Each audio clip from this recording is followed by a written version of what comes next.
Are your cryptocurrencies going to be stolen? These are the questions you have to ask yourself, and there are no generic answers. So I cannot emphasize enough. Coin by coin, I hate to use the word coin, whatever, token by token, blockchain by blockchain, be rigorous and ask yourself what's sustainable. Now, Bitcoin, Ripple, and Ether, and some of these other cryptocurrencies, not all of them, but the best known are going to fail.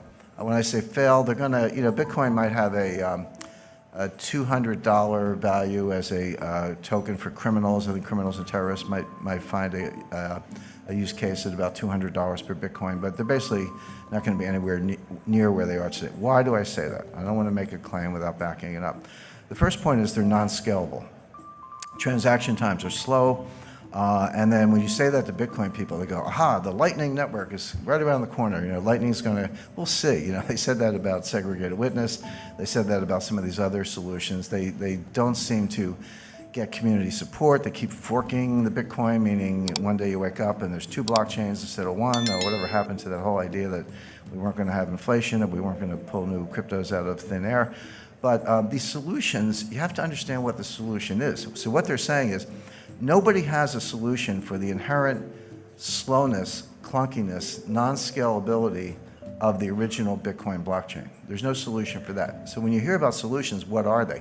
Well, what they're saying is take a bunch of transactions offline. So everybody in the room could form a group, or let's say every coffee shop in Brooklyn, New York, every coffee shop in Vancouver could form a group. And all the people who want to buy coffee would join that group.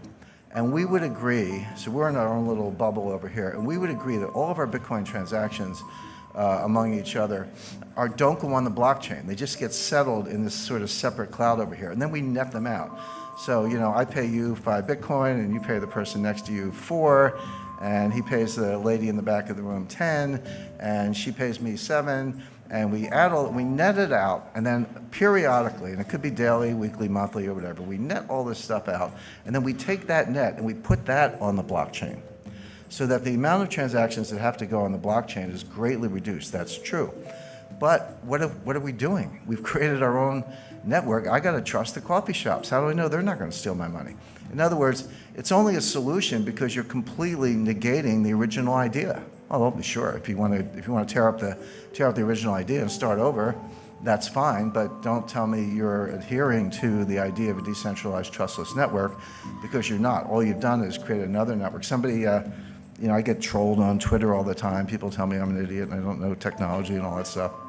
And then my more sour moods, I tell them I was coding before they were born. But as far as some of these things are concerned, somebody said, well, you don't understand payment channels, and I actually do. And I said, yeah, I understand payment channels. We had those in the 50s. They were called party lines, which is, you pick up the phone and someone's talking, you got to ask them to get off the phone so you could go. In other words, there was an AT&T network, at least in the United States, but other people could jump in on this little side thing. That's all it is. These are party lines. So that doesn't work. Non-sustainable. The energy usage to solve the problem and make the proof of work in Bitcoin is now greater than the annual energy output of Ireland. Imagine taking all the electricity used in Ireland in a year, and that's how much we have to use to crunch numbers. By the way, every applied mathematician will tell you that prime factoring is a trivial problem. It's like an uninteresting problem. But it takes a lot of computing power to do it because the numbers are so big and the possibilities are so great. So we're just wasting the entire electrical usage of Ireland. In a few years, it's going to be the entire electrical usage of Japan. Who in this room thinks that governments are going to allow Bitcoin miners to use as much electricity in a year as the entire country of Japan, the 3rd largest economy in the world? That's not going to happen. It's not going to happen. It's not very green. It's completely wasteful. In other words, it can't happen. So that's why I say it's non-sustainable. It's going to hit a wall. Non-regulated, I don't have to remind you of all the frauds, new ones popping up every day. It's not just exchanges. Exchanges are, how do exchanges work? I want to go to a Bitcoin exchange. Well, you got to go in, you got to open an account, just like Merrill Lynch or Charles Schwab, right? So, or Toronto Dominion. So you go, you give me your name, your address, your social security number, your bank wire information, give them all that information, and then send them dollars. And they say, okay, you got some Bitcoin, here's your confirmation. Really? How do I know you didn't just take my dollars and send me a phony baloney confirmation? How do I know you're not, a Ponzi? You're using new money to pay off the old money. How do I know you're not Bernie Madoff with a computer engineering degree? How do I know you're not a bucket shop? How do I know any of those things? The answer is you don't. So good luck with that. Not to mention Bitcoin whales. They estimate there are 1,000 people who control 40% of the Bitcoin. Now you got millennials buying, 1/100th of a Bitcoin for, $10 or whatever the math is, $100. But you got these, I call them the whales, these 1,000 people who have 40% of all the Bitcoin. You don't think they have a big vested interest in keeping the price up? And you don't think they wash trade, do wash sales? So A sells to B for 10,000, B sells back for 11,000, A sells back for 12,000, B sells back for 13,000. This is called painting the tape. It's the oldest trick in the book. And there's no profit and loss because we're selling the same Bitcoin back and forth. But what we are doing is creating a ticker that gets the millennials, I shouldn't pick up millennials, 3 millennial children, but gets people all over the world, maybe a garage mechanic in South Korea took out a home equity loan or hocked his inventory, put his entire life savings into Bitcoin and has now been wiped out and is desperate and suicidal. That's what's going on. It's basically rich people stealing from the poor. Not a good business model in my view. And then finally, there's no use case other than criminals, terrorists, or tax evaders. Why is Bitcoin better than Visa unless you're a criminal? Now, if you're a criminal, I get it. If you're buying child pornography, you want to use the dark web and use some cryptos and all that. And if you try doing that with Visa, you'll probably get a call from the FBI. So I understand why it's good for criminals. But if you're not a criminal, if you're not a tax evader, if you're not buying child pornography, if you're not an arms dealer, if you're not a terrorist, then why is Bitcoin better than Visa? There's really no use case for it other than crime. And then it's not elastic. And this is important because there's a finite number of Bitcoins, 21 million Bitcoin. They're getting closer to that level every day. And everyone's like, this is a good thing because, the problem with central banks is they print all this money and we're going to have inflation. By the way, we haven't had any inflation for the last 8 years. Separate issue. I'll come to that if we don't run out of time. But, we hate central banks. They print too much money, blah, blah, blah. So we're going to cap the number of Bitcoin. But money supply has to be elastic. It can't be too elastic. The problem with central bank money is that it's too elastic. The reason, by the way, gold is such a good form of money is that it grows slowly. It grows at about the tempo of world growth. It grows at about the tempo of population growth. Not exactly, but close enough that it's the best form of money anyone's ever discovered. But the problem with Bitcoin, when you hit a hard stop, which they will, and the economy keeps growing, but you want to back it with Bitcoin, so here's your money supply and here's your economy, that's inherently deflationary, right? Because each Bitcoin's got to support more and more growth, meaning your Bitcoin is worth more in theory, but the problem is you never get there. Why? Because if you have a deflationary currency, there's no bond market. The money supply grows based on credit, based on loans, based on various forms of borrowing. The money supply is just a foundation, and the economy grows with credit. Nobody wants to borrow in a form of money that's going to be more expensive when you pay it back. I'm not talking about interest. That's always part of the equation. I'm saying the money itself is worth more when you have to pay back the loan. No one's going to borrow on that loan, therefore no bond market, therefore no viable form of money. So these are all the reasons why this is going to hit the wall. Supply chain is not part of the economy. Supply chain is the economy. In other words, if you want to understand the economy, you're really talking about the supply chain at every aspect. Something as simple as a loaf of bread. You buy a loaf of bread at the grocery store. Like, okay, well, I guess it came from a baker, and I guess they took it from the bakery to the store by truck. So there's a supply chain. Well, that's about as simple a version of the supply chain as you can imagine. You have to just start going from there. It's like, well, did the bread come in a plastic wrapper or a paper wrapper? Well, that wrapper came from somebody. Where'd the truck come from? Well, obviously a truck manufacturer. Where'd the driver come from? Somebody had to make a career choice and be trained. And what about the diesel fuel in the truck? That came from a refinery, and that came from oil exploration. Then you get back to the baker, and it's like, oh, well, I guess he had an oven or she had an oven. Where did that come from? And then you find out that the ovens are industrial ovens have parts from 25 different countries and so forth. Well, without belaboring that point, you get back to the farmer and the wheat and the fertilizer and everything else, and really what's called the extended supply chain. And you're like, wait a second, that's a huge number of countries, a huge number of imports, and a big part of the economy, which it is. And then every link in that supply chain I described has its own supply chain behind it to get to source materials and intermediate manufacturing and so forth. And then that's for a loaf of bread. Well, what about your car, your furniture, your clothes, and on and on and on. Once you start thinking about what supply chains are, you realize it's just the cardiopulmonary system of the entire global economy. So, the supply chain book shines a light on the entire global economic process. And I have whole chapters on that talk about China, the war in Ukraine, and climate change. And you say, well, the interesting topics, but what do China, Russia, and climate change have to do with the supply chain? Well, the answer is they are, kind of global macro earthquakes. Russia's invasion of Ukraine led to sanctions against Russia that affect everything, imports, exports, strategic materials, semiconductors, fertilizer, oil, natural gas, etc. Again, you're saying, well, okay, Boeing makes aircraft. They need titanium and aluminum. Where does that come from? Turns out about 30% of it comes from Russia. So how are you going to keep the Boeing assembly line going when you're shutting down strategic metals from Russia? It can go kind of on and on there. China, everyone says, well, they've slowed down because of the zero COVID policy. And that certainly has been detrimental to their economy. Shanghai, a city of 26 million people, Beijing, a city of 22 million people, they were both locked down entirely. When I say entirely, no transportation in or out, nobody on the streets. You had some essential workers, people had to get to work. You had to have a COVID test, a negative result that was not more than 2 days old. So these were extreme lockdowns and obviously very, very detrimental to the economy.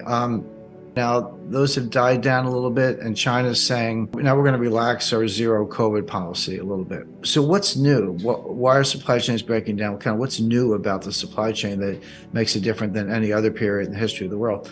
And what's new were two things, and they arose around 1989. The first was you had a combination of increased computing power, algorithms, artificial intelligence, better data collections, a new model. So you suddenly had the computational telecommunications and data and mathematical tools to be a lot more sophisticated about how you handle the supply chain. But the second thing that happened at the same time was 1989, the fall of the Berlin Wall, 1991, the collapse, demise of the former Soviet Union, which gave rise to new trading partners in both in Eastern Europe, where they were no longer behind the Iron Curtain, Poland and Romania and Hungary and many other countries. And at the same time, you had the rise of China. China did have a fairly high growth period in the 1980s, but nothing like we see today. And it all came crashing down in 1989 with the Tiananmen Square massacre. And that really shut down U.S.-China relations, not fully, but there was no Western investment coming into China. The two countries were distant. Well, that ended around 1992. Deng Xiaoping did what he called the Southern Tour, where he reaffirmed China's commitment to capitalist principles. They weren't overthrowing communism, but they were embracing capitalist market ideas. There was a thaw in U.S. relations, and then it was like, no holds barred. Then that's when the U.S. investment really did pour in. So all in a short period between 1989 and 1992, you had the fall of the Berlin Wall, the fall of the Soviet Union, new republics. China kind of re-enters the game, and all this was globalization. So now all of a sudden you had the science I described, computing and artificial intelligence and applied math, and a true global market. So now the supply chains could go 9,000 miles from Chongqing to New York, or from Shanghai to Seattle, or London to Hong Kong, of course. So this was true globalization, much larger scale, much longer supply chains, and it worked. And so this was a period I call supply chain 1.0, 30-year period from 1989 to 2019.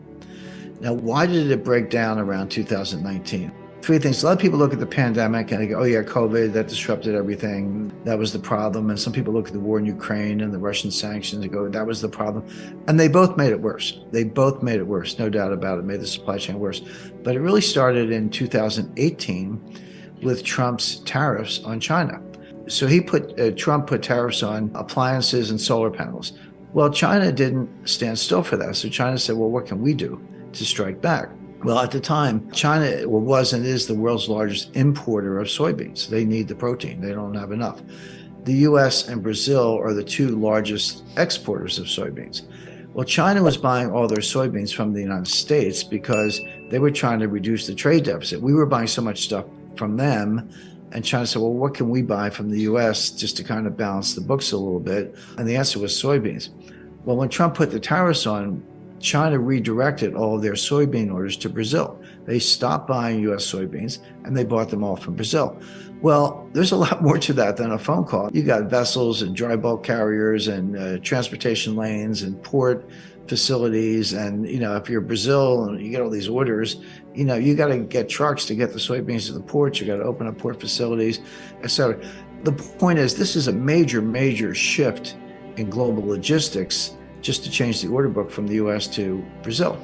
Beyond that, people involved in this, they don't want 6-month contracts. They want 5-year contracts or at least 3-year contracts. And they got them. And so now all of a sudden, China's buying all their soybeans from Brazil. But this scrambled global supply chains. Now, what are the US farmers doing? We're still growing the soybeans. We can't sell them to China. Well, it turns out the Netherlands needed them. So, okay, we'll sell them to the Netherlands and distribute them to Europe, which they did. And then this went on and on because Trump put more tariffs on to retaliate. China took more actions against the United States, canceled purchase. So, and it escalated from there. Now, again, COVID made it worse. The war in Ukraine made it worse. But it's very clear that that's where it started. So that's why I use 2019 as just, kind of an arbitrary date, but a 30-year period of supply chain 1.0. Now we're getting to supply chain 2.0, but we're not there yet. We're in this messy, in between, inefficient, muddling through period where things are broken, but they'll never be put back together the way they were, but we haven't produced or created the new model supply chain. We're just muddling through, and with a lot of disruption, a lot of empty shelves. You have to understand, it took us 30 years to build this. We blew it up in about 3 years. It's not going to come back overnight. It's going to take 5 or 10 years or maybe longer to rebuild in some form. The Fed's looking at unemployment, and it's based on the so-called Phillips curve. It says, unemployment's down, inflation's up. If unemployment's up, inflation's down. That's the Phillips curve. You can draw it, and the Fed's using that to guide policy. The Phillips curve is garbage, and it's not a personal insult against Professor Phillips. It's the case that there's no empirical support for it. I could give you examples going back to the 1930s of low unemployment, low inflation, which we had in the early 60s. 1930s, we had high unemployment, low inflation, even deflation. Late 1970s, what did we have? High unemployment and high inflation. That was called stagflation. So I can give you examples. If you think of it as a quad chart, unemployment, inflation, fill in the blanks. I could give you all 4 examples: low, low, low, high, high, low, high, high, which means there's no correlation. If you can have any one of them, there's no correlation. So the Phillips curve has no predictive value on its face because the data doesn't back it up. Last time I looked at a Phillips curve, it was a flat line. At least where I went to school, curves were not flat, but there it is. Now, it's worse than that because unemployment, even if you thought it was a good indicator of something, particularly inflation, it's a lagging indicator, or a lagging indicator of recession, as the case may be. So let's say you're an employer, a business person. I mean, you're an entrepreneur. I start businesses. When you're in a tough spot, when revenues are down and things are slowing down, margins are getting compressed and all that, the last thing you want to do is fire people because it took a while to find them, hire them, train them. You don't want to let them go. You do everything else. Like you turn down the lights, you call your landlord, negotiate a cheaper rent, slow pay your creditors, drive a hard bargain on something. You do everything else to maintain your margins. And then only when all else fails do you start firing people. So first of all, it's a lagging indicator. You're already in the recession before you get around to firing people, number one. Number two, because you held on so long, you tend to do it en masse. It's not like I'm going to fire one person a month for the next year. It's like I'm going to hang on to all of them and then maybe, sadly, fire them all at once because I have no other choice. So A, it's a lagging indicator. B, it can turn on a dime from very low unemployment to very high unemployment within a matter of months. And if that's what the Fed's relying on, which they are, they say so. It's not a guess. They say that's what we're watching. 2 things. Number one, you're not going to see the recession coming. It's a lagging indicator. And it can go from kind of good to bad almost overnight. So the Fed's, driving this way, looking out the back window, and they're probably going to wreck the economy. But there are a lot of other signs to say, okay, Jim, unemployment's not a good measure, and it isn't. But how do you know what are the good metrics? They tend to be a little technical. They tend to be things that very few people look at, but they're there. They're not secret. The big one, I think this gets more notice, is an inverted Treasury yield curve. Well, what does that mean? So a normal yield curve, it's like the longer the maturity, the higher the rate. That's common sense. So if I'm going to lend somebody money for a month, I might charge a certain interest rate. But if I'm going to lend you money for 10 years, I want a much higher interest rate because there's a lot more risk, inflation, default, credit risk, who knows what. So a normal yield curve is upward sloping. The longer the maturity, the higher the rate. Okay, right now, yield curves are inverted, which means they're downward sloping, which means the longer the maturity, the lower the rate. Why would you take a lower rate on a 10-year Treasury note than you would on an overnight loan, that's where we are today, by the way. So in other words, this is the big money. This is the institutional money. This is people who know more than central bankers in many cases, betting that interest rates are going to come down a lot. Because if they weren't, that inverted yield curve would make no sense. And so they're betting that the economy is going into a severe recession. Interest rates are going to drop. Now, just to get a little more arcane, there's something called the SOFR futures curve. SOFR is the new LIBOR. There were problems with LIBOR. But these are long-term bets on overnight rates. Treasury is a snapshot of what I think the 10-year rate is going to be, but the SOFR is the opposite. They trade in strips, quarterly settlements that go out 3 or 4 years, 5 years, but the longer ones aren't that liquid. But basically, I can make a bet as to what I think the overnight rate is going to be 1 year from today. That yield curve is also steeply inverted. And again, this is the real, who trades SOFR futures? Well, the institutions and central banks and the big money, in other words. And it's in the data. It's not a guessing. You can look at it. It's publicly available. And it says rates are going to drop steeply in the months and year ahead. So again, these are, when you have an inverted SOFR yield curve, an inverted Treasury yield curve, it's basically the big money betting the rates are going to drop like a stone. Well, why would that be? Well, there are only two reasons. One, a severe recession and a steep drop in inflation. And those two things do go together. One more example, again, I don't want to get too in the weeds, but there's something, the Fed has an overnight reverse repo facility. And what does that mean? So the Fed says, hey, give me your cash and I'll give you a Treasury bill as collateral, and then we'll unwind it at some point in the future. It's called a reverse repo. So I can call up the Fed, have them send me Treasury bills as collateral, give them cash, and they'll pay me interest on that. It's a phone call. I don't have to do anything fancy. Okay, but the Treasury also sells Treasury bills at auction, and I can bid on them, and people do. And the yield to maturity on those is lower than the Fed will give you for a phone call. So why would you bid at an auction, take the market risk, and get a yield that's lower than the one you can get for a phone call? Well, the answer is that the Treasury bill that they send me when I do the Treasury facility, I cannot rehypothecate it, meaning I have to hold it, give it back to the Fed when they want it, but I can't give it to you or anybody else. Whereas if I bid at auction, I can take that bill, I can pledge it to UBS, UBS can pledge it to Deutsche Bank can pledge it to Barclays, and they do. But the reason I bid more aggressively for that and take a lower yield, I'm fighting for a lower yield instead of the higher yield I can get for free, is because I need the collateral. That's a sign that there's a collateral shortage, that banks are reducing their balance sheets, they're unwinding derivatives, et cetera. So sorry to be a little technical, but the point is when you look at two inverted yield curves and an auction rate that's lower than what you can get for a phone call, they all say the same thing. Rates are going down, the economy is going to crash, and there's collateral scarcity, and banks are tightening up their balance sheets. So they're all bad signs. It reminds me of another indicator, just quickly. Swap rates we have negative swap rates. What does that mean? Well, what is the swap? So I buy a 10-year Treasury note and I finance it in the overnight market. So what's happening to me? I'm getting the yield on the 10-year Treasury note and I'm paying an overnight real. So receiving fixed, paying floating. Well, sometime in the 80s, in my experience, at some point somebody said, hey, why don't we get rid of the bond? Like, just pay fixed and receive floating. Who needs the bond? The bond's a piece of collateral, but we can have a contract. So that's a swap, a simple form of swap. So I do a swap with Deutsche Bank, and Deutsche Bank says, Okay, Jim, I'll pay you the 10-year rate. You pay me the overnight rate. It's exactly the same as if you had the note and we're financing it in the repo market. It's just receive fixed, pay floating. That's a swap. But if you think of the credit risk, at least with the 10-year Treasury note, I got the United States government behind me. If I'm doing a swap with, UBS, I got bank risk. I got some credit risk in the bank. Credit Suisse just failed. So it's logical. It makes sense that the rate I get from UBS should be slightly higher than the Treasury rate. The swap rate from a bank should be slightly higher than the comparable maturity of a government security, because the government security is slightly safer than a big bank. Well, right now, that's not true. UBS, or I don't want to pick on UBS, Barclays, anybody else in a swap, the rate I get is lower than I get from a 10-year Treasury note. So why would I do that? Why would I take the poorer credit and take a lower rate instead of a higher rate? Well, the answer is the swap is off balance sheet, and the Treasury note, if I own it, I got to put it on my balance sheet.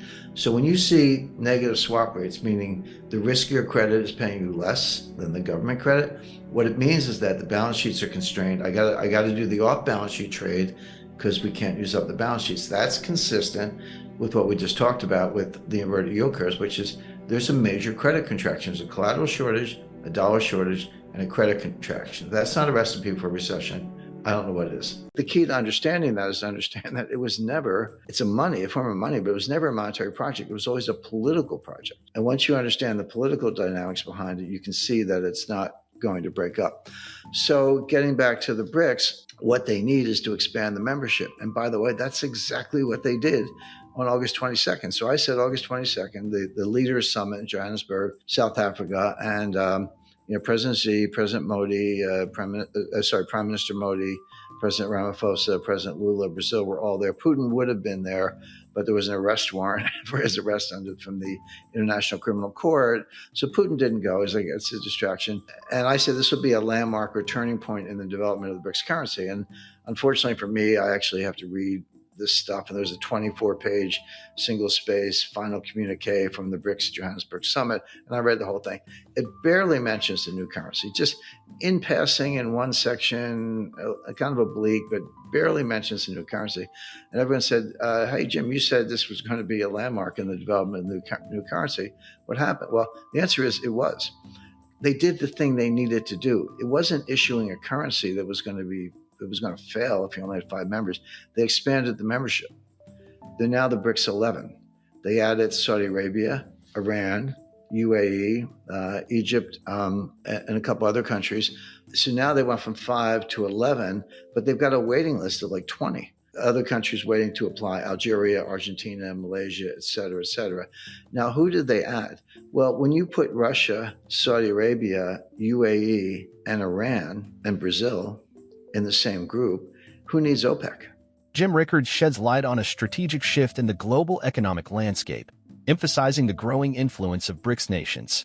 With Russia, the second-largest oil producer globally, now part of BRICS, the consortium's combined oil output surpasses that of OPEC. The prospect of an expanded BRICS currency gains significance, offering member countries the ability to conduct trade in their own currency. The example of Russia selling oil to India and receiving payment in the BRICS currency highlights the potential for diversified trade beyond conventional norms. And then Jim Rickards envisions a broader membership, possibly reaching around 20 nations, enhancing the viability of the new currency. This approach echoes statements from figures like Lavrov, who previously hinted at the currency's establishment, although not explicitly gold-backed in a traditional sense. Jim Rickards underscores the geopolitical implications of this economic realignment, as BRICS nations position themselves for increased autonomy and collaboration, challenging established economic norms. You've got more oil output in those 5 countries than you do in OPEC, because Russia is not a member of OPEC, and it's this second largest oil producer in the world. So OPEC is now inside the BRICS, or the OPEC power to set oil prices is now inside the BRICS. But more importantly, now that you're up to 11, and again, they're on their way to 20, given another year or whatever. So now you launch your BRICS currency, and you're Russia, and you sell oil to India. Instead of getting paid in rupees, you get paid in the BRICS currency. The difference is, instead of having to buy, whatever, rice from India, you can go shopping. You can go to Brazil and buy Embraer aircraft. You can go to China and buy semiconductors. You can go to Iran and buy drones. You can go to Argentina and buy, they have a lot of natural resources, et cetera. And so can everybody else. China gets paid in the BRICS currency. They can buy oil from Saudi Arabia, oil from Russia, et cetera, or Embraer from Brazil. They're very good aircraft. So the point being, when you expand the membership, you make not just the likelihood, but the feasibility of the new currency much, much greater. And so give them one more round. They'll invite in another 6 or 7 members next year. They'll get up to around 20, close to 20, which is about how many members you have in the European Monetary Zone, and then launch the currency to great success. So that's how it's playing out. The gold link, and this is what Lavrov said about 6 months ago, he never said it would be gold backed in the sense that if you had some bricks, you could march down to the People's Bank of China, the Central Bank of Russia, and say, give me the gold. He never said that. And, again, Jim Rickards delves into the intricacies of a potential new global currency and its ties to gold, drawing inspiration from John Maynard Keynes's proposals in 1944. However, Jim emphasizes that while some critics may nitpick the distinction between being gold-backed and gold-linked, the crucial point is determining the value of the currency in relation to gold. Using the hypothetical term brick for the currency, the argument underscores the uniqueness of this system, where one unit equals a specific weight of gold. The key insight lies in the currency's fixed value in terms of gold, employing the transitive law. This approach essentially places the burden on the US dollar to reflect the fluctuations in the global gold market. The genius, as pointed out, is that the issuing nation's BRICS can navigate this new monetary landscape without direct involvement in gold transactions. The prospect of a currency's value being pegged to gold adds an intriguing layer to global economic dynamics, with potential long-term consequences for the US dollar. Again, I don't want to mention names, but, the usual suspects get all spun up over this and they're on all these programs. He never said that. What he said was that it was not gold backed, but gold linked. And what he meant by that, and he was specific. He said, because you have to ask yourself, what's the value of a brick? One brick. I call it a brick. I don't know what they're going to call it. Maybe the Banquet in honor of John Maynard Keynes. By the way, everything I'm talking about is what Keynes proposed at Bretton Woods in 1944. It was all shut down by the United States, by Harry Dexter White, who was a Stalinist agent. But this is basically the return of the ghost of John Maynard Keynes, because what the Russians are doing is exactly what Keynes wanted to do. He wanted a world currency, not a US dollar. But what Lavrov said is that, okay, we're going to define the value of one, I'll call it a brick. One brick is going to equal a weight of gold. And he didn't say what the weight is. I say 1 brick equals 1 ounce. That's just for illustration purposes. It doesn't matter. You can call it a bank, or you can say it's a kilo. It doesn't matter. All of a sudden, you have a currency that is the value of which is determined not by reference to another currency, but by reference to gold. Now, you say, well, okay, but what does that mean out in the real world? Well, there's a dollar market in gold. The global market in gold is dollar denominated. You can buy in other currencies, in a store or something like that, but it's pretty much a dollar market. So now we're back to Aristotle, who created syllogisms and logic, father of logic, and the transitive law. So if 1 brick equals 1 ounce, again, just for illustration, and 1 ounce equals a certain number of dollars, today it's, 1950, up and down, whatever, then with the transitive law, you can say, well, 1 brick equals $1,900. But here's the key. It's not a fixed exchange rate. As the dollar price of gold fluctuates, the value of a brick as a weight of gold will not fluctuate. It's fixed as a weight of gold. But using the transitive law, the dollar value will fluctuate. But it means the U.S. has to do all the dirty work. In other words, this is the genius of the Russians. They can just free ride on the dollar gold market. They don't have to intervene. They don't have to buy gold. They don't have to sell gold. They don't even have to have gold. You just say, this is what it's worth, and then let the dollar do all the dirty work. With one footnote, which is if you're the issuer of bricks or the holder of bricks and it's worth a weight of gold, what do you want to happen to the price of gold? Well, you want it to go to the moon because you're destroying the dollar through the transitive law and through the dollar denominated gold market. That's for the long run. your account, number one. Number two, they can put a timestamp or an expiration date on your money and say, okay, here's your money. It's in your account. But if you don't spend 10% of it in the next 30 days, we're going to impose a 2% penalty. We're going to take it away, basically, if you don't spend it. Oh, what does that do? It kind of forces you to spend it. Is that a kind of stimulus? Maybe. I'm not sure. These things don't usually work out as the eggheads plan, but the idea would be if we don't have enough what Keynes called aggregate demand, we'll force people to go buy stuff by telling them if you don't spend it, you lose it. Use it or lose it kind of thing. Okay. Withholding taxes. Now, again, in the United States, I think it's similar in Australia. If you have a job, quote unquote, your regular payday, whatever, they pay you, but they deduct the withholding tax at the source, and it's based on the rate. So maybe it's, 20%. So you make $1,000, they take out $200, and here's the $800 net to you. And then at the end of the year, they give you a statement, and you file your tax return, and you claim the withholding, and you reconcile your taxes. But that's not true for independent contractors, doctors, lawyers, professionals, writers, anyone who you earn a living, you work, right? But you don't have any withholding tax. But you still have the money still goes in your bank account. Well, now they can just impose the tax on your bank account. Say, well, hey, we see your inflows here. You make a nice living. We're going to take 20% of that. Again, send your receipt, tax receipt, and file your tax return and sort it out at the end of the year. That would come as a shock to a lot of doctors and lawyers. So negative interest rates and withholding taxes are two things that are hard to impose if in a world of cash and non-central bank digital currencies, but they're easy in a world of no cash and central bank digital currencies. Well, it gets worse.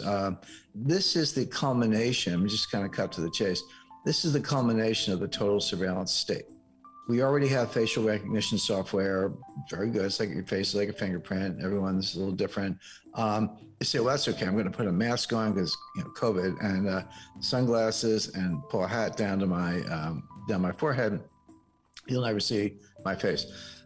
You know what? They have gait recognition software, GAIT, meaning how you walk. Everybody walks differently. Was it the Monty Python thing, the mystery of silly walks? Well, silly or not, everybody walks differently. And so they can actually digitally identify you just by the way you walk.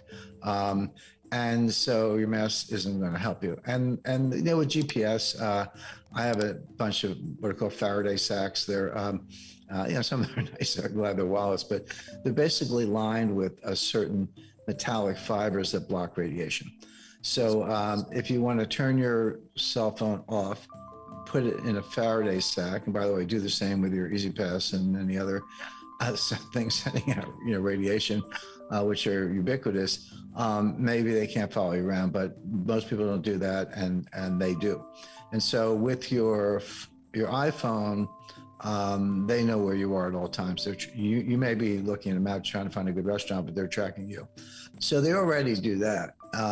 But now they take it a step further. So you're at the point of purchase, you're buying a book.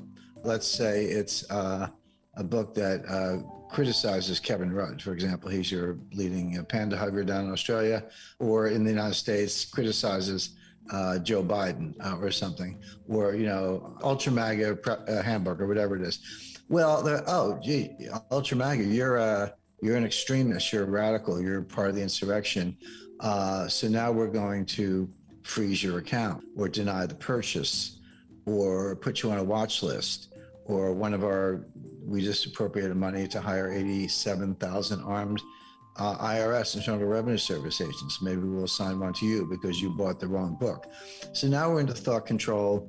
We're into basically subduing your political enemies because well, if you give money to a certain political candidate, again, perfectly legal stuff, buy a book, make a donation, that's legal.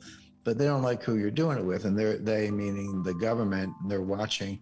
They know what you're reading and by inference, what you're thinking, who you're giving money to, what causes you support, et cetera, et cetera. And it doesn't take much these days to have some, kind of low IQ spokesperson at the White House label you as an extremist. So this is all this is all government's ever wanted, was total control of the people. Makes Louis XIV look like a very hands-off kind of guy. But Jim, the government would never do these things. The tax office would never target a political group. They would never target a group of people because of donations to different causes. They would never target protesters in any way. They would never target someone who's doesn't want to get vaccinated in any way. None of these things would ever happen. Well, I know you're being actually very serious, but I know that's more rhetorical. The fact is, not only will they happen, they have happened, they are happening. This is the world we live in. That's absolutely the case. And let me give some concrete examples, because I don't put stuff like that out there without backing up. So in 2010, the IRS targeted what we call in the United States the Tea Party movement. This was the first midterm of President Obama's first term in office. Historically, a time when the president's party loses a lot of seats. It's not even Democrats versus Republicans. It's just a consistent pattern of first term president, first midterm election, they lose seats. Obama lost almost a record number of seats, something like 63 or 64 seats versus an historical average closer to 30. Because of people were upset about Obamacare, they were upset about the tax increases, the bailouts coming out of the 2008 global financial crisis favored the rich, hurt the poor. There was just a lot of people were having second thoughts about voting for Obama in the first place. So we had this Tea Party movement, and they just kicked butt in the 2010 election. Well, so these were springing up everywhere. This was a genuine grassroots movement. There was no nationwide top-down organization. Communities were like, hey, let's start our own branch of the Tea Party, et cetera. And because they qualified as nonprofit organizations, there's some rules around that, but you have to apply to the IRS, our Internal Revenue Service, for a designation and a number proving that you're a nonprofit organization. Well, the person in charge of those was slow rolling all the applications. They weren't getting approved. They were entitled to it. That the IRS intervened to squash the formation of Tea Party movements from coast to coast for political reasons, plain and simple.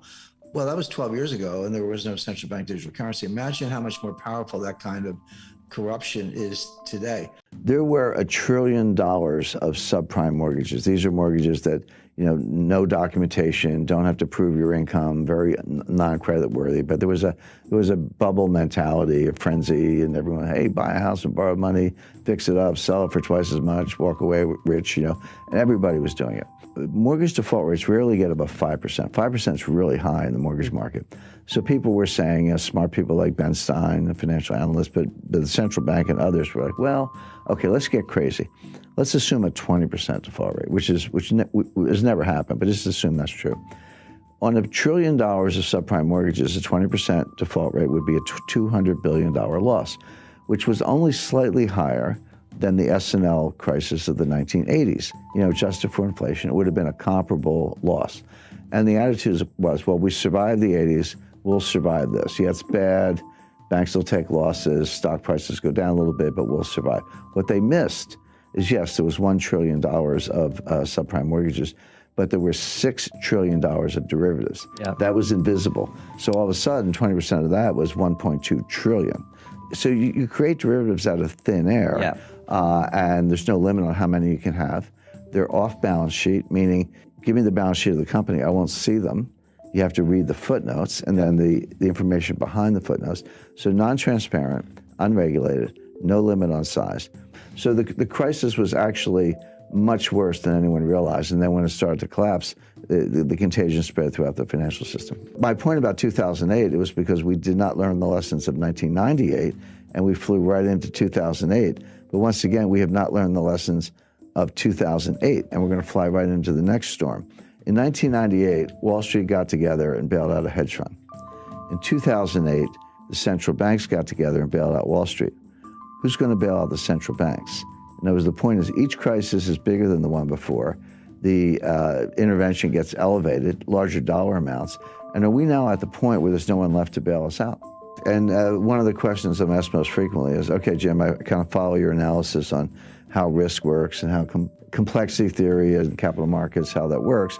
But where's the crisis coming from? What's going to be the catalyst? It's actually a long list. Now, student loans, there are $1.6 trillion worth of student loans. So this will go, and kind of this gets to your point, Francis, how do capital markets and money markets and Fed policy kind of leach into debt and deficits? So when a lender, credit union, or anybody, or university makes a loan to a student, and the Treasury guarantees that loan, which they do, it's off budget. Again, it's not strictly a derivative, but it is non-transparent. So then the student defaults, and the credit union, the lender, simply turns to the Treasury and said, here's your loan file, pay me. And the Treasury pays the lender because they've guaranteed the loan. Now it's on the Treasury. But until that point, that loss is not on the books of the United States government. That loss is not part of the deficit. But when the Treasury writes the check to make good on the guarantee, it does go into the deficit. So we think deficits are high now, but there's this $1 trillion tsunami of student loan losses that's going to pile on top of the structural deficits and make it even worse. So all these things are, I spend all my time analyzing these things. I see them all. I can describe them. I can see how they're going to converge into a worse crisis. But in the short run, people either ignore them or they just don't know anything about them. But why would Bernie Sanders even suggest that? And by the way, he's not alone. I think the other candidates of, Elizabeth Warren and Joe Biden and Kamala Harris, one way or another, have suggested that they would do something similar, that we need student loan relief, and that ends up going onto the budget and onto the taxpayers. But there's a school of economics, and I talk about this in chapter 5 of my book. It's called Modern Monetary Theory, MMT for short. Everyday viewers, everyday people to know anything about it, but more to the point, economists don't know anything about it. This is a new school of economics, if you want to think of it that way. So there is this modern monetary theory, but the leading scholar of modern monetary theory is a lady named Stephanie Kelton, who's a professor at the State University of New York. But she's the financial advisor to Bernie Sanders. What modern monetary theory says is that actually there's no limit on the amount you can spend. You can spend as much as you want, and the market will either buy the debt, or if they balk, the Fed will monetize the debt. So how much debt is there relative to the size of the economy? This is called the debt to GDP ratio, but the way it's a simple fraction you learn in the 5th grade.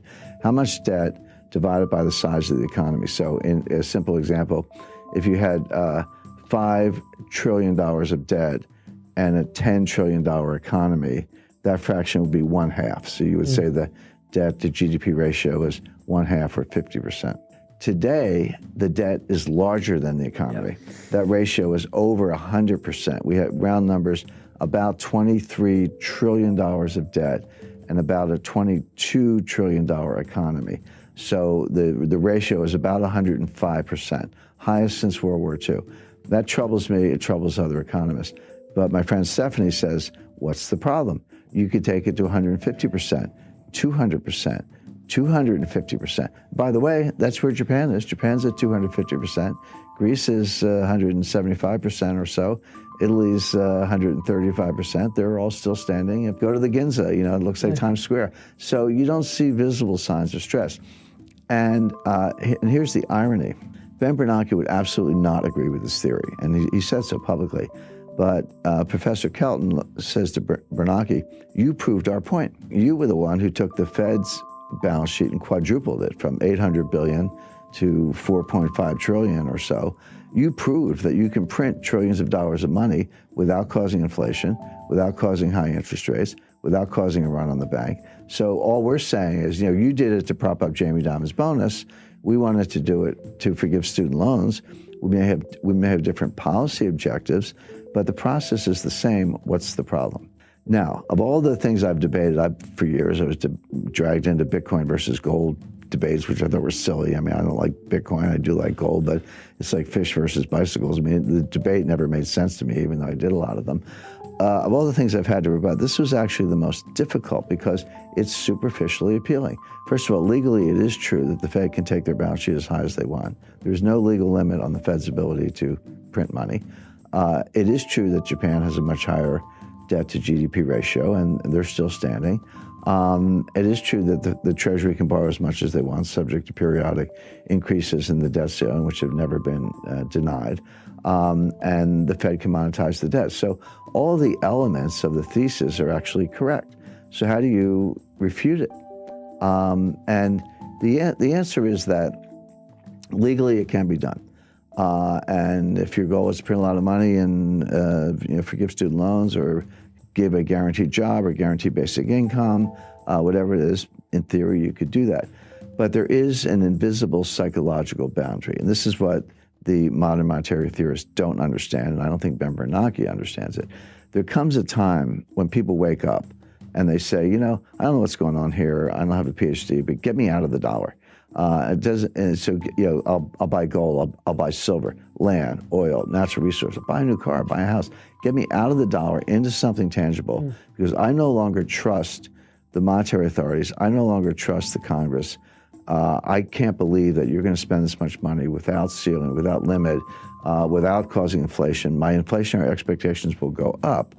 And the way to deal with that is to buy hard assets, starting with gold, but not exclusively gold. There, as I say, land, real estate, natural resources. They're all good. They're all good substitutes.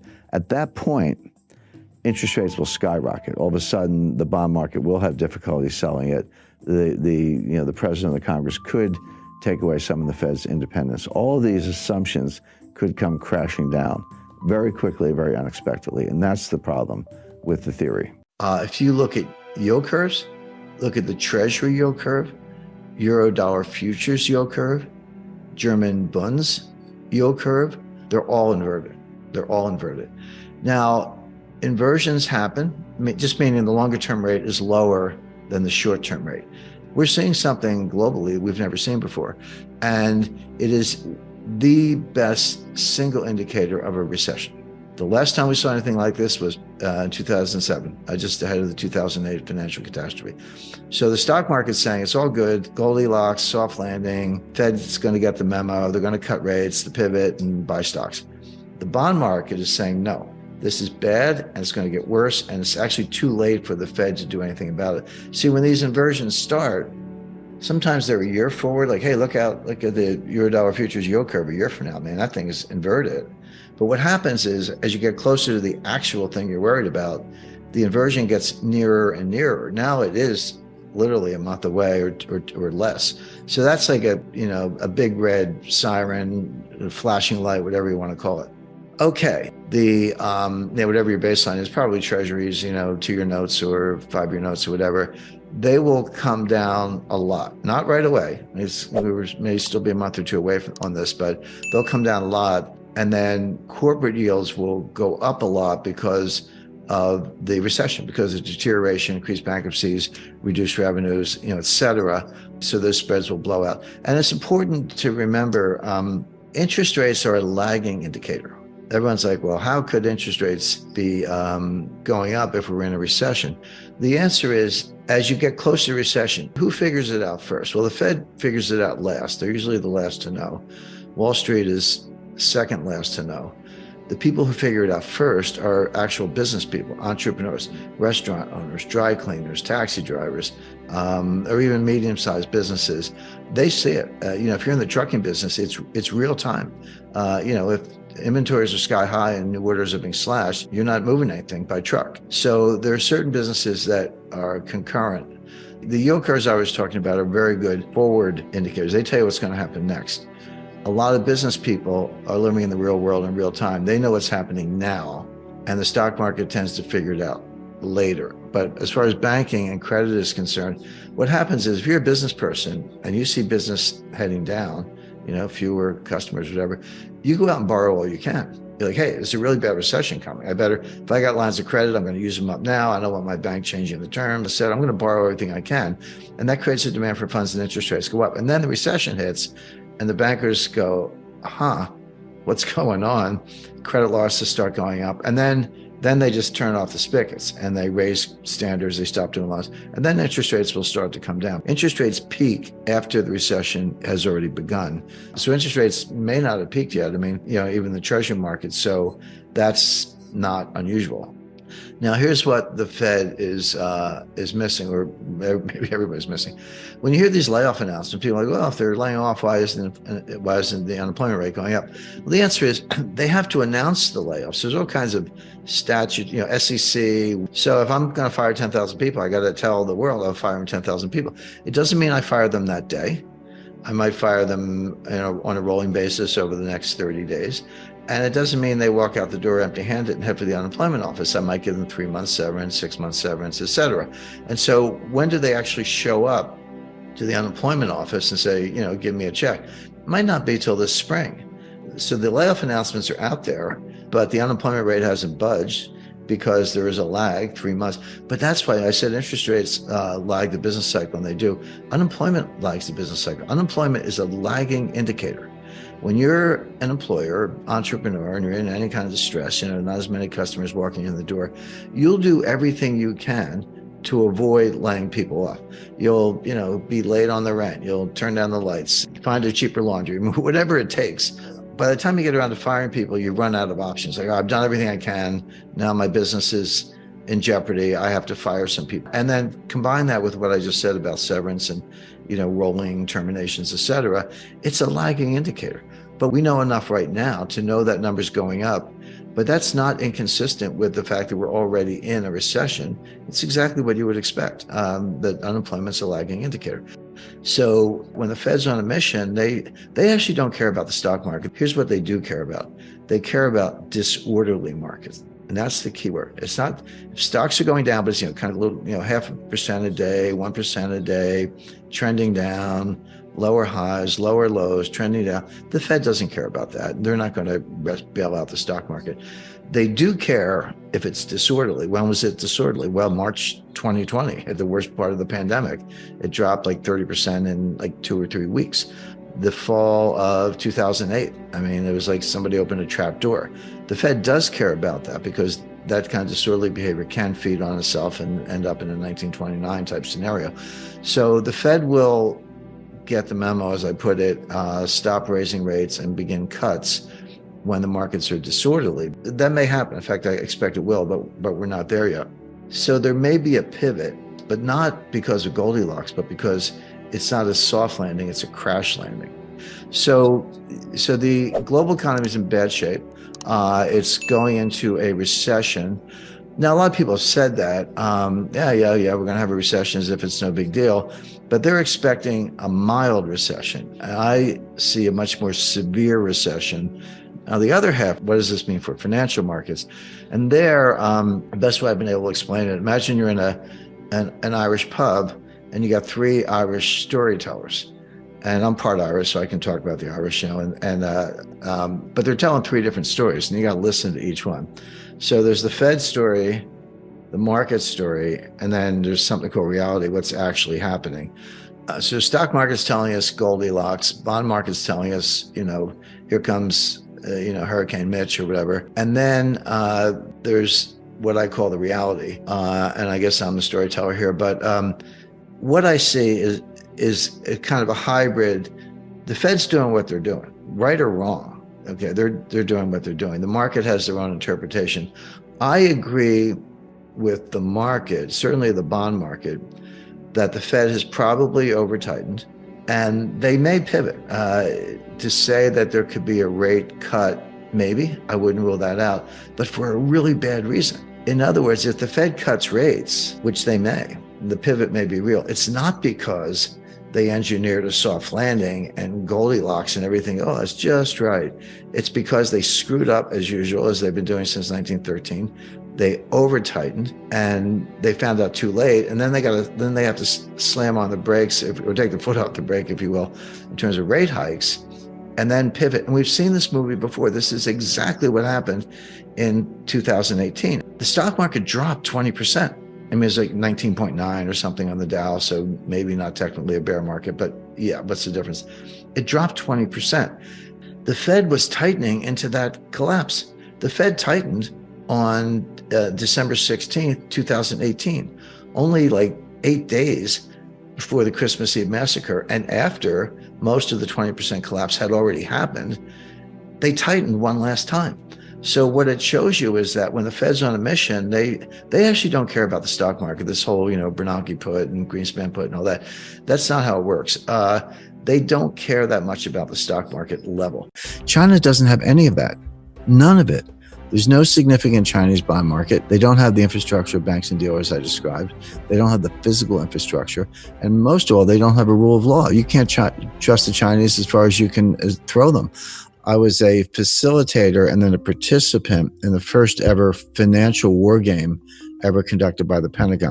We did this at a top secret location called the Warfare Analysis Laboratory. One of the things we did there, I was on the China team. I wanted to make it realistic. So I said, let's lie, cheat, and steal, because that's what Wall Street does, and that's a more realistic game. So I recruited a friend of mine who's fluent in Russian to be on the Russian team, and I had dinner with him before we went down to the laboratory. And I said, look, here's the plan. I'm going to persuade my China team colleagues to basically announce a new gold standard.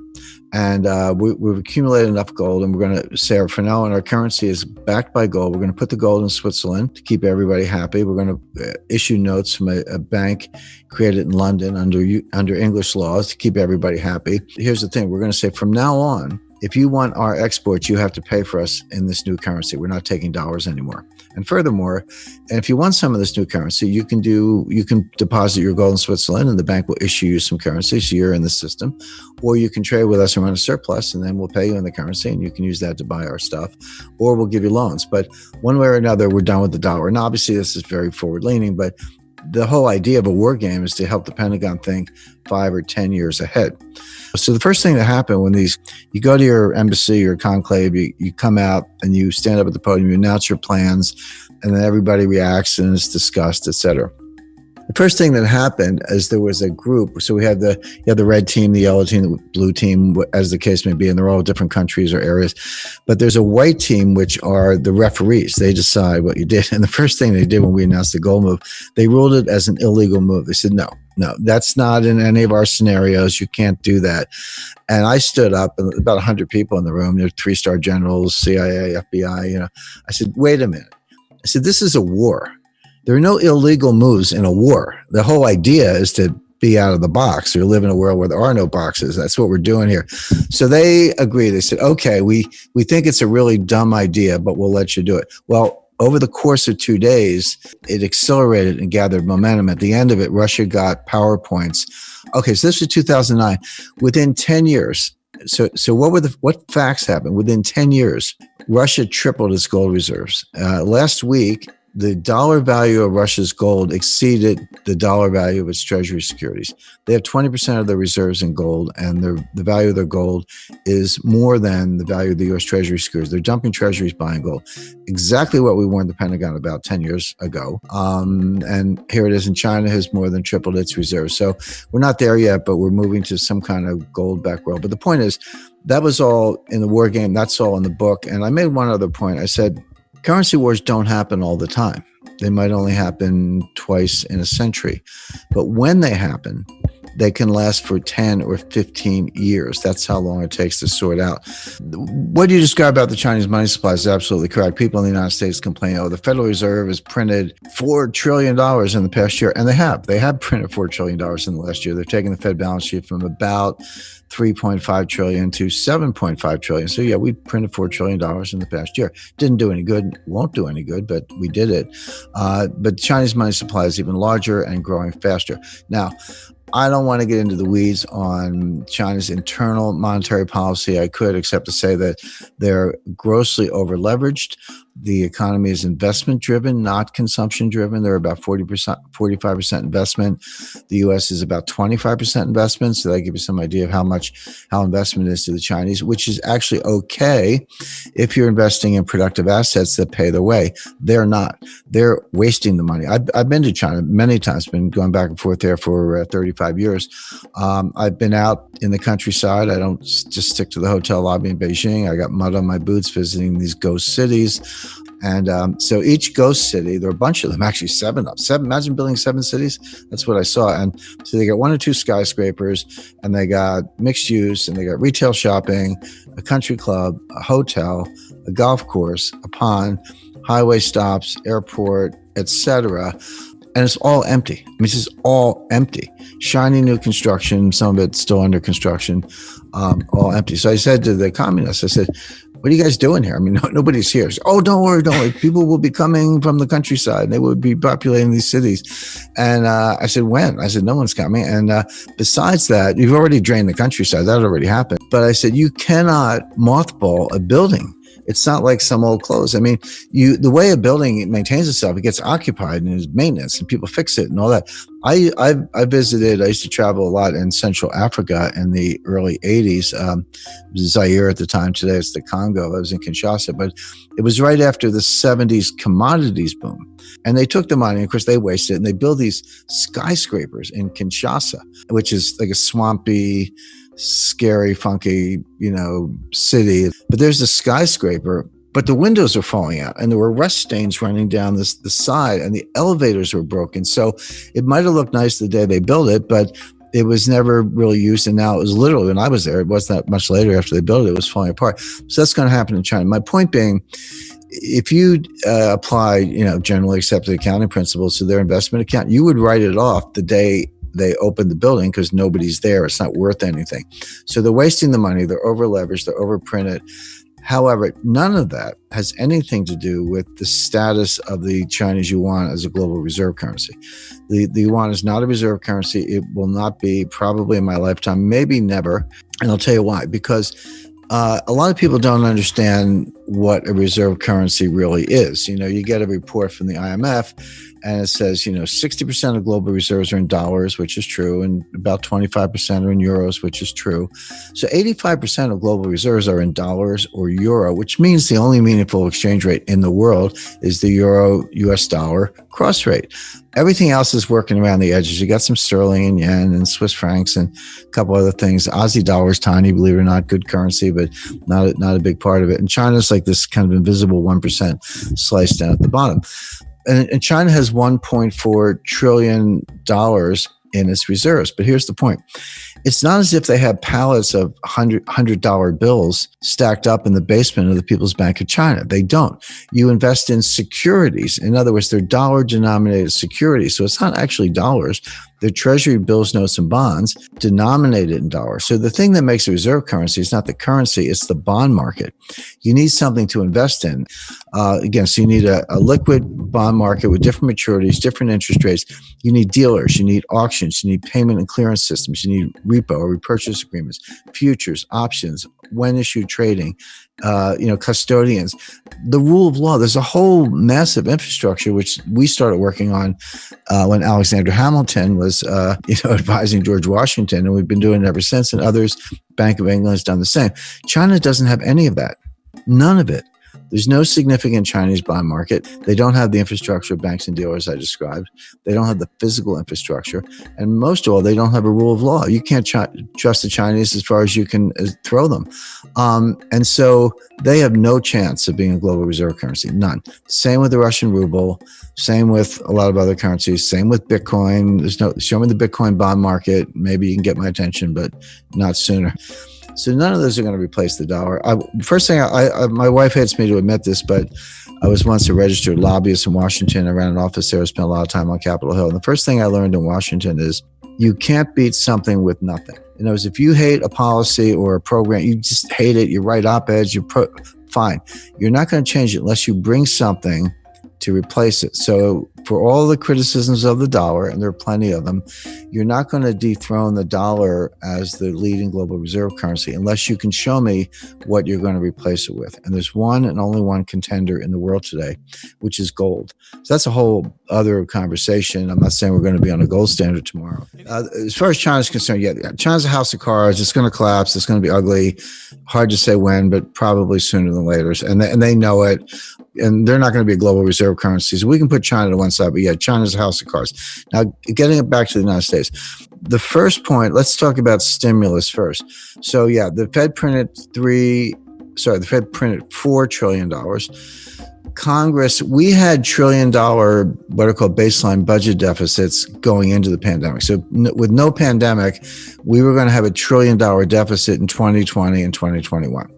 Now, Congress put $3 trillion on top of that with rescue and bailout programs last March, April, and May. That was the CARES program, payroll protection plan, aid to hospitals, extended unemployment benefits, higher unemployment benefits, et cetera. I'm not saying any of those things were bad. It was needed to keep things from getting a lot worse. But we put $3 trillion on top of this. So there's $4 trillion for fiscal 2020. They just did $1 trillion last week in the kind of final days of the Trump administration. So that's $5 trillion. And Biden has announced his plan. He's going to have a $2 trillion rescue bailout, so-called stimulus plan now. So that's $7 trillion plus the $1 trillion baseline for fiscal 2021. So there's $8 trillion in deficit spending in 2 fiscal years, $4 trillion of money printing by the Fed. Now, those are the numbers. That's not projections. That's baked in the pie. Just don't call it stimulus. It will have no stimulative effect. Does it, again, as I say, keep the lights on? Yes. Would some people keep their jobs last spring because their employer got payroll protection plans? Yes. Did other people benefit from increased unemployment benefits? Yes. Was a lot of that necessary because things were in such bad shape? Yes. So I'm not arguing that side of it, but it does not stimulate. It's not going to get us out of the depression. Let me be very specific as to why, because I don't make claims without backing it up. On the money supply, you can print all the money you want, but Milton Friedman was wrong. The monetarists are wrong. The Austrian school is wrong. Money printing does not cause inflation. What causes inflation is something called velocity, which is the turnover of money. The money has to be lent and spent. Banks have to be lenders. People and businesses have to be borrowers. You have to be spending it, get it in circulation, in other words, in order to potentially to have some inflation. And that's the technical name for that is velocity. Velocity is dropping, sinking like a stone. By the way, it's been dropping since 1998. It dropped faster in the 2008 crisis. It's dropping faster today, but the trend has been very steeply down for the last 22 years. And so, nominal GDP, so the dollar value of all goods and services, leaving aside inflation, that's what we mean by nominal value. Nominal value of gross domestic product is money supply times velocity. How much money is there and how much does it turn over? Multiply one by the other, and that's your nominal GDP. And I remind people that $7 trillion times zero is zero. Meaning you can print the $7 trillion, but if you don't have any velocity, you don't have an economy. And so you can understand monetary policy as a desperate race between increasing money supply and declining velocity. One offsets the other so that you barely keep nominal GDP where it is. In fact, it's going to go down about 6 or 7%. We're not getting back to 2019 levels of output. If you take 2019 as your baseline, we're not getting back to 2019 levels till 2023. At the earliest. We're not getting back to 2019 levels of job creation, the number of people who have jobs until 2025 at the earliest. That's why I call it a depression, not a recession. Now flip over to fiscal policies like, hey, they're sending everybody $2,000 checks. And they are. The people are going to get those checks. And so the Wall Street, which usually gets things wrong. That's the first thing you got to know about Wall Street, because they don't really care about you. They care about rap fees and how they make money. So they're saying, all right, they're going to send out the $2,000 checks and people are going to get those checks and they're going to run right out. And they're going to buy a car, a refrigerator, paint the kitchen, whatever it may be. No, the first two things are true. They're going to spend the money and they're going to borrow the money and they're going to send people the checks. But when people get the checks, they're not spending it. What they're doing, they're saving it. They're either paying down debt, which is equivalent to savings, or they're putting the money in the bank, which is savings. So certainly if you lost your job, you're not going to take your friends out to dinner. You're going to throw the money in the bank or pay the rent. But even if you didn't lose your job, you look around like maybe your spouse lost his job. Maybe your neighbor lost his job. Maybe you think you're next. Like you have a job, but you're worried you're going to get fired next week. So you save it. And the name for that, economists call that precautionary savings, or, plain English, it's saving for a rainy day, except it's raining everywhere. So they are going to send the checks out, but people aren't going to spend it. And that's the reason you're not going to get the stimulative effect. But you are going to increase the deficit, which gets back to this debt to GDP ratio. So take the total debt divided by GDP, and that's some ratio. The research is very convincing, very clear. A number of studies show this, that up to about 90%, so 90% debt to GDP, you get a little bit of something called a Keynesian multiplier, meaning you borrow $1, you spend $1, and you get $1.10 of GDP, or you get $1.05 of GDP. And it works maybe temporarily, but it works when people won't spend the money the government can. That's the idea. But when the debt to GDP ratio goes above 90%, that's what physicists call a critical threshold or a phase transition. Now you're through the looking glass. Now the Keynesian multiplier drops below 1, meaning you borrow $1, you spend $1, but you only get 90 cents of GDP. But meanwhile, the debt went up $1. So what's happening to the debt to GDP ratio? This is going up dollar for dollar, but this is going up 90 cents on the dollar. So the ratio is getting worse. Guess what the US debt to GDP ratio is today? The answer is it's about 135%. So we're way past that 90% threshold. And by the way, who's in that club? I can tell you, Lebanon, Greece, and Italy. So there's your lunch table for four, the four super debtors league. And it just gets worse. And that ratio past 90% is a headwind to growth, because people look at it and are like, hey, I don't have a PhD in economics, but I just don't like what I see. And people understand correctly, and this is the behavioral adaptation that policymakers on Wall Street do not understand. But the behavioral adaptations, people look at it and say, I don't know how this is going to end, but it's going to end. We're either going to have a default, or we're going to have something like hyperinflation to make the debt go away, or they're going to raise my taxes. Not sure which, maybe all of the above, but I have to save more money to meet my lifetime goals in the face of some bad outcome that's going to come out of this. That's the real world behavior, and economists know very little about the real world. So the point is, increasing the money supply doesn't work because velocity is declining. Increasing deficits doesn't work because people are saving, not spending, and they're preparing for worse outcomes. So neither one of these, you can call it money printing or spending, but don't call it stimulus, because it doesn't stimulate. We're not getting out of this. And that's why I call my book The New Great Depression.